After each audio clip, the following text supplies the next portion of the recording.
A guy usually has some sort of ankle injury.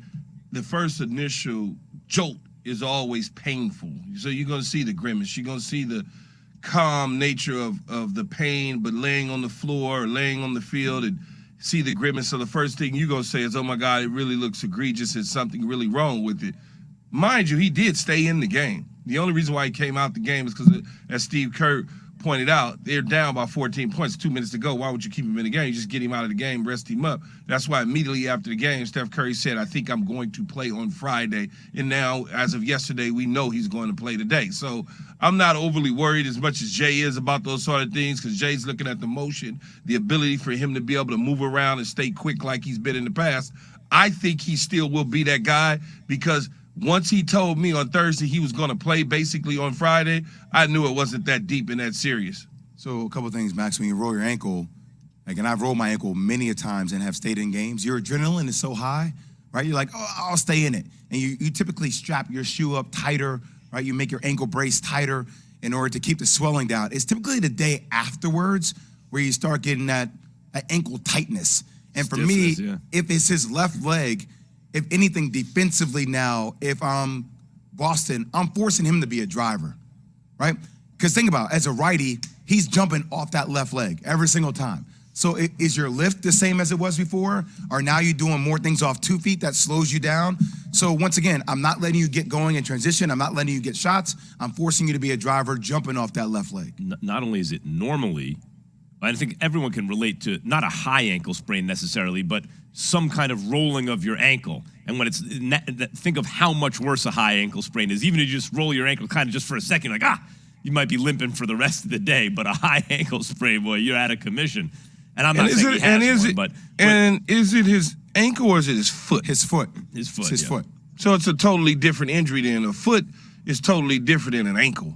It's not the same. Yeah, and by the way, that they landed on him, it didn't really look like his ankle. It didn't look like he'd be missing time or something like that. No, it didn't look like that. But it just looked hard because the dude's big. But this series, we've seen Steph play great and really not get timely contributions from teammates that you'd want. Now, I mean, Steph is always like the engine of a team, right? He's the guy making it happen. But in this series in particular, he's had to make it happen, and sometimes that hasn't been enough because he hasn't had contributions. Now, guys, really probably going to have to pick up the slack, Jay, according to your analysis of it. Well, somebody's going to have to pick up the slack, maybe more than one, right? For them to win this damn series. I mean, let's be honest about it. Boston looks like a younger, more energetic team. Now, granted, Golden State has been in all these games. So Golden State, game one, had a double-digit lead before Jaylen Brown goes crazy in the fourth quarter, right? Game two, they come out, they put their stamp on game two. Draymond plays his tail off, they win that ball game. Game three, Boston comes out, they play hard from the beginning, but still, third quarter run, Golden State's there. But I would make this point, because a lot of people say, well, Golden State always seems like they're there, let's give them an advantage.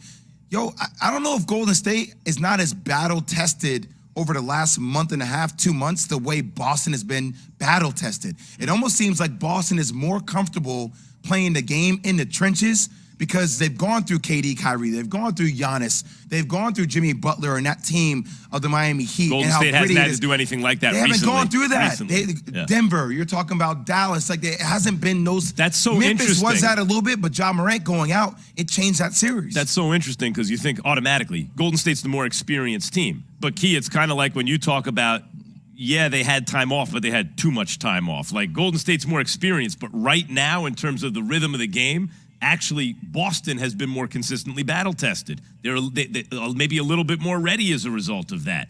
One of the things that struck me yesterday, that we didn't get into yesterday, was Draymond having that really bad game. But, it was hidden in plain sight for me. We spent all of the show after game two, the three of us, talking about what you do if you're Boston. Do you send Marcus Smart out there to try to be the bully, right?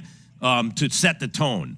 Does that box Draymond? Because if Boston does that and then teams are warned, now Draymond can't retaliate. Key, you were like, man, they're going to talk to the players before this game, make sure it doesn't get too chippy and out of control. But all of that, to me, I don't know if it led to or not. You tell me. That was the prologue. Then the game starts, and Draymond doesn't play with force, as he said. After game 3, he said, I didn't play with force. How much of that was because after game 2, it was such a big deal about his antics in game 2? That could be the case. I mean, it could be the case where he was, even though he said what he said on his podcast or in his interviews about he's got to be Draymond Green and play a certain way, but if the coaches or whoever is walking up to you and telling you know what, they're watching you tonight, be careful because they're not going to put up with this. It could take something away from him. It could have. That could very well be the case. But I don't want to lose sight of they lose to Boston in the second half of a game, and all of a sudden we like starting to act as though we're finding every excuse as to why Golden State is going to lose this particular series, where after game 2 we found every excuse to talk about why they're going to win it. I don't want to be that guy. Here's what switching Draymond and blowing like the wind. Here's what Draymond had to say. It has been a series that has blown back and forth so far, but this is what Draymond had to say about what he needs to do differently in game 4. I approached the game differently.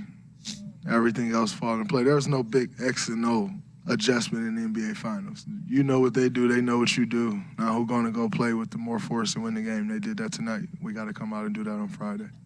So if I'm Dre, what I'm trying to do, if I'm Steve Kerr, first off, I'm going to utilize my bench more. I'm going to get younger guys in the game to spell minutes for my older guys in Kuminga and also Moses Moody. And secondly, and more importantly, I'm going to increase the tempo of the game. Like Golden State needs to find ways in which they can score easily. That has to happen in transition. How do you get Draymond Green going? You force him on rebounds or after made shots. You push that damn ball down the court as fast as possible. You get shots, you go momentum, but it also starts for him on the defensive end. But playing faster is what they